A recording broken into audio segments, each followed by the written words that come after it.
It is so dark in here. Okay, thank you. Pretty bright. It is so dark in here.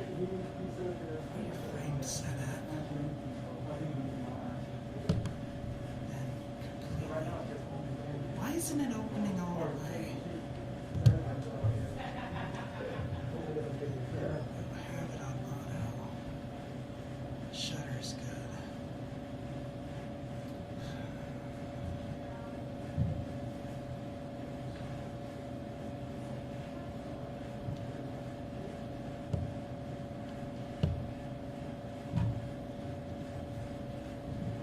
Okay. And I think that's one of the things that they were going to bring up. I think that's what Jeff chose to ask. Yeah. I'll do No that. ducks. That'll work then. All right, cool. Thank you. All right, bye. Our sign gets crazy, Aaron. Sorry. You'll show up all late, 10:30. You'll add a 9:30 shoot for me. And he's like, did you go to this 9:30? I'm like, I didn't know, man. I've been here since 8:15. I didn't know about this. One time I got back from Hartford about noon. And he's like, hey, did you make it today at 11:30? I'm like, dude, I was in Hartford. Like, how was I supposed to get home? I can't time travel no more. I'm old. Like then I could do it. So now I got pulled over this morning. Oh, really? Gave me a chance. That happened to me one day. I was coming here for a press conference and I got pulled over and I was like, well, so I'll see you in like 20 minutes. Because I headed to your department and I was like, oh, that sucks for you. I was like, yeah. One guy, I gave him a guilt trip until he let me go. So I was like, yeah, I just came from that flag ceremony. APD wasn't there. What happened? The motorcycle guy should have been there. He's like, yes. So he started talking to me and he's like, all right, man, you got a warning. I'll see you later. Thank you. You're the best. And that's because Ashley from 7 was right on my tail. She was, and that's why I was kind of speeding. So like, man, she's following me. She's on my ass. And so I kind of sped up. And the motorcycle guy got me. Let her go. I'm like, man, give us both. We're all equal. But some are more equal than others. That's true. Yes, she was more equal. So, she is my still attend. After a press conference, and like, I saw her like going down, so I was going to follow her. And she texted me, she's like, are you the one behind me? I was like, yeah. She's like, just for running plates. I was ready. It's like, right behind you, kid. Okay. I'm guessing they asked you to act. You're doing good. Kind of serious life with her. Cool. Just to do like fun stuff. I mean, it's good for you. Do your duty. I actually did that one day. It was when Team Train was still here. I was at a stoplight. I was like, my phone went off, and I like looked real quick and just like hung up and put it back down. And then we were going to a press conference, and he was going, hey, don't text and drive. I was like, damn, I knew that was you. I knew that was you. And he just started laughing. He was like, yeah, I was gonna make a scene, but you know, I figured you wouldn't. I was like, oh, thank you, because would have died a little inside. Good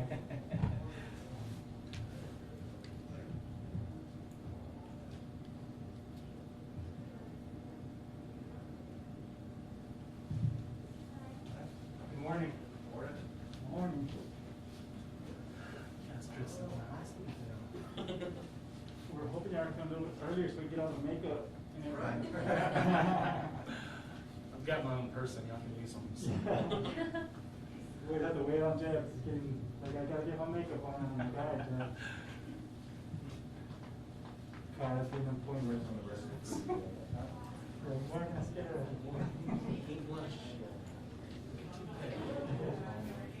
A long time ago, we did a poem when I was 10, Jeff Parker. And it's him sitting at the desk, and he's like, here's his next song. And then throw it down to the heart. Like, the divas. It's when Mike Mackey was here. Mhm. He came in and said, we were doing a story over auto burglaries. And so I got to be honest with you. A car got broken into yesterday and they stole my makeup bag. I was like, they what? It's like, they stole my makeup bag. You're not supposed to leave anything in your car. Especially makeup. Especially makeup. They look at that every time. That's funny. The girl that used to work for us, her car got broken into, and they sort of makeup, and she's like, I'm gonna be honest, it was like $300 worth of makeup. I was like, why? It's always Why? expensive. It's like, my insurance more than like $20 and freaked out. Hey, what's up, man?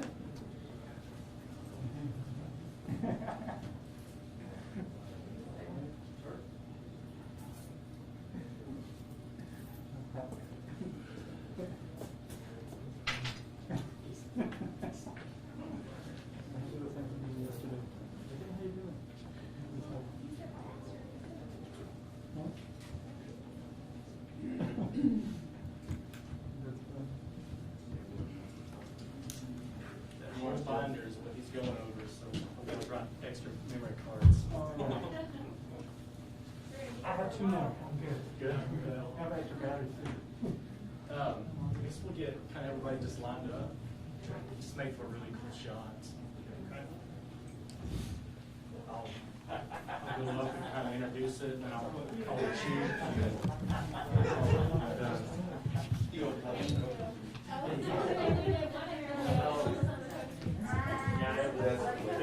Watch the video.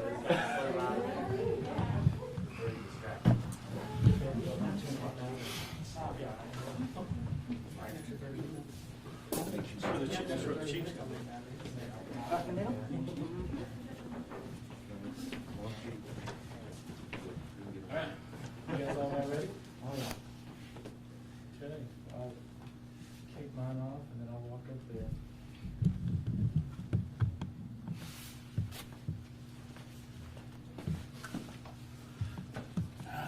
Good morning, everybody.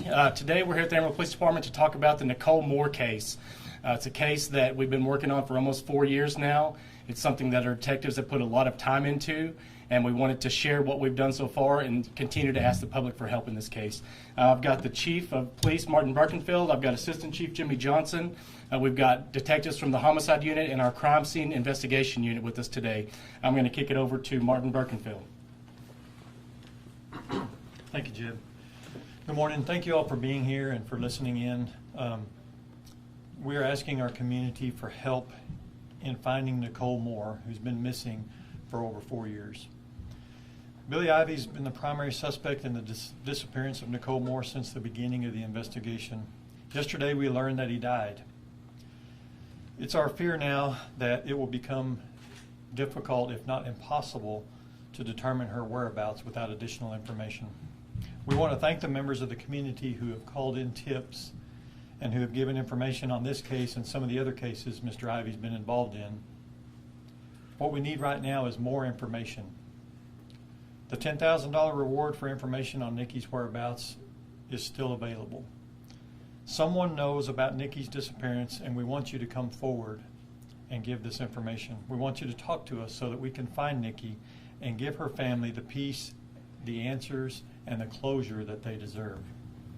I would like to introduce Sergeant Mike Dunn, who has been the lead investigator on this case, and Sergeant Dunn will provide some more information and answer some questions. Thanks, Chief.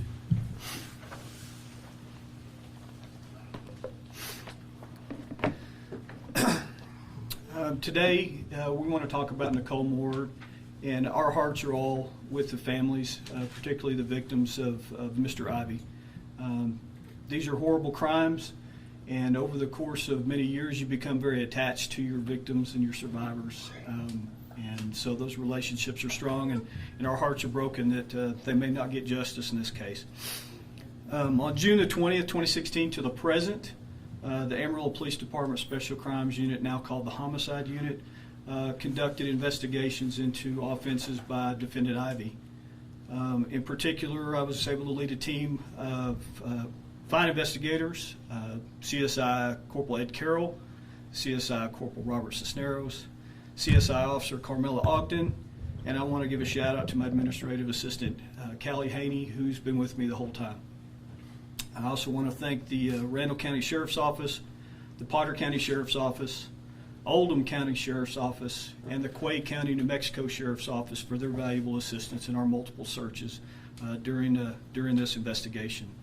In addition, the Randall County District Attorney, the 47th District Attorney, assisted greatly in the ultimate indictments of these cases. We also partnered with the federal government, the FBI, the ATF, and the Department of Justice all helped participate in these investigations. During the past 4 years, we conducted 9 separate criminal investigations related to the defendant. All of those were presented either in state or federal courts. They've all been indicted. During that time, 31 suspects were identified. 12 suspects were ultimately cleared of any criminal culpability. 10 suspects were charged. They've all been indicted. 2 suspects, not including Defendant Ivey, are deceased. During the course of the investigation, the Special Crimes Unit and Homicide Unit conducted 258 individual interviews, 71 searches, either by search warrant, court order, or by consent, utilizing air, land, boat, horseback, and canine assets. Over 400 pieces of evidence were collected, including 11 firearms. 37 cell phones were examined, and 1,845 individual phone number records were searched line by line. I want to remind everybody that today's about Nicole. We want to bring Nicole's body home. She deserves the respect of a proper burial. She and her family deserve some closure since justice is going to be denied. So I'm going to ask anybody that has information regarding her whereabouts or what happened to her. If you've been intimidated, if you've been scared, if you've been threatened, for whatever reason that you haven't come forward up till now, I'm asking you to come forward now. Collect the reward if you want, but contact the Amarillo Police Department Homicide Unit at 806-378-9468, or you can always call Crime Stoppers and remain anonymous at 806-374-4400. Now I'd like to take any questions. Yeah, I have a question. So the indictment said that Ivy was being charged for Nicole's death and shooting her. How Yes. do you guys have that evidence that he did in fact shoot her and she was shot if you don't have that body yet? That's a good question. No body cases in Texas are very rare, and based on the totality of our investigation over the last 4 years, and in particular since early 2020, investigators partnered with the federal government, the FBI, and we were able to obtain information from inmate Ivy's jail cell that he, during the course of his incarceration, was continuing the behaviors that he was doing here in our local jails. He was hiring people to kill people. And while we were conducting that investigation, we recovered a contraband cell phone from Mr. Ivy. And that cell phone contained evidence and details and audio recordings of Ivy, in his own words, describing the crime. So Did that answer your question? Yeah, no, it did. So do you have any idea at all where her body might be, or is it just, it could be anywhere? Always, it could be anywhere. We do have information that it's in a rural area, and we suspect he has holdings in the rural area of the West Panhandle. We also know he had access to many large ranches in the Texas Panhandle and also in eastern New Mexico. Many of those places have been searched, but the area is very vast and it's a rugged area. And so we're asking, we believe that there's somebody out there that knows where she is, and we want them to come forward so that we can bring her home. Any other questions? What does the process look like as far as communicating with her family regarding the search? That's a good question. I appreciate you bringing up her family. I remain in close contact with Miss Dee Moore, her mother, also her sister Serena. They call me if I don't call them. Over the last 4 years, we stay in constant contact. I spoke with the family yesterday morning and delivered them the news of defendant Ivy's death so that they didn't hear it from you guys. She was saddened because she knows what that means. She knows that it now is even more difficult for us to bring Nikki home, so we will remain in contact with her as we move forward.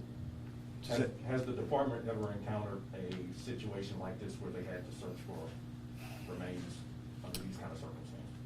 This is definitely a unique case for the Amarillo Police Department. I think for any department, this was a unique case. This was a case that many of us had never experienced before. In my 20-plus years in law enforcement, I had never seen a case. We had to come up with some creative ways to track the data that we collected, to build the case, and to coordinate all these things. We have searched for bodies in the past, but I don't think we've ever done one in my career like this. What does Ivy's death mean in this search for Nicole?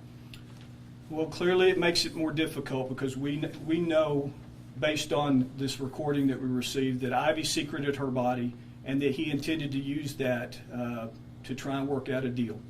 He called it Plan A. And in the process of this, his intent was to kill somebody and since the Potter County District Attorney has named that person, he planned to kill his bride, his wife, and then blamed the murder of Nicole Moore on her and recover the body in exchange for some type of leniency. That was what he called Plan A. We were able to stop that plan. We actually made contact with the person that was intended to kill Joni Ivey. We were able to corroborate all that information. Miss Ivey was informed that that was going to happen. We did warn her. So that's where we're at as far as that. I know sorry, Dave. There you are in the back, yes, sir. A little bit late to the pack, but I do know it was suggested that an autopsy is to be done on Ivy's body this morning. Do we have any updates on that? I'm going to refer any questions about the investigation into his death to the Sheriff Thomas or the Texas Rangers. The Amarillo Police Department is not involved in the investigation of defendant Ivy's death. Okay. Is that it? All right. All right. Thank Thank you guys you. for coming out. We appreciate it. If there's any questions you have, you want to do like a one-on-one, you come up and ask me so we can get that done.